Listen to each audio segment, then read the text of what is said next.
ఇప్పుడే అందిన వార్త, కేసీఆర్ కుటుంబంలో మరొకరు అరెస్టుకు రంగం సిద్ధం అంటూ వార్తలు అయితే వస్తున్నాయండి. దీనికి సంబంధించి వివరాలు చెప్పడానికి వీడియో చేయడం జరుగుతుంది. చాలా మంది వీడియోస్ ఉన్నారు కానీ సబ్స్క్రైబ్ చేసుకోవడం మర్చిపోతున్నారు. దయచేసి ఛానల్ సబ్స్క్రైబ్ చేసుకొని బెల్ ఐకాన్ ఆల్ పైన ట్యాప్ చేయండి. ఇటువంటి ఇంపార్టెంట్ ఇన్ఫర్మేషన్ మిస్ అవ్వకుండా మీ ఫోన్ నోటిఫికేషన్ రూపంలో వస్తుందండి. చాలా మంది మీరు చూస్తున్నారు కానీ లైక్ చేయడం లేదండి. దయచేసి లైక్ చేయండి, ఇన్ఫర్మేషన్ అందరూ కూడా తెలుస్తుంది. తెలంగాణలో సంచలనం సృష్టించిన ఫోన్ ట్యాపింగ్ కేసులో మాజీ ముఖ్యమంత్రి కేసీఆర్ కుటుంబ సభ్యులు జైలుకి వెళ్లడం ఖాయమన్నారు. ప్రభుత్వ సలహాదారుడు షబ్బీర్ అలీ సోమవారం కామారెడ్డిలో జరిగిన మీడియా సమావేశంలో ఆయన మాట్లాడారు.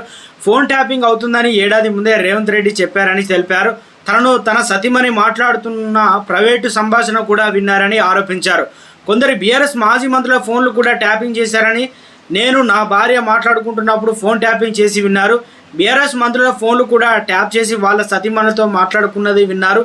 కేసీఆర్ చుట్టాలు కావచ్చు మాట్లాడుకునేది కూడా ట్యాపింగ్ చేశారు. ఇదే చాలా పెద్ద నేరం అని షబ్బీర్ అలీ అన్నారు. కేంద్ర ప్రభుత్వం అనుమతి లేకుండా ఫోన్ ట్యాపింగ్ చేసేందుకు ఆ కేసులో కేసీఆర్ కుటుంబం జైలుకు వెళ్తారని నా నమ్మకం, విశ్వాసం. ప్రభుత్వం సలహాదారుడు నాకున్న సమాచారం ప్రకారం త్వరలో వీళ్ళందరూ జైలుకు వెళ్తారు అని షబ్బీర్ అలీ ఏకంగా తాము ఫోన్ ట్యాపింగ్ చేసింది నిజమేనని పోలీసు అధికారులు కూడా అంగీకరించారని షబ్బీర్ అలీ అన్నారు. బీఆర్ఎస్ పార్టీ యంత్రాంగాన్ని తన స్వార్థ ప్రయోజనాలకు ఉపయోగించుకుందని, దుబ్బాక మునుగోడు ఉప ఎన్నికల్లో ప్రభుత్వ వాహనాల్లో నగదు రవాణా చేసినట్లు టాస్క్ ఫోర్స్ అధికారులు ఒప్పుకున్నారని షబ్బీర్ అలీ.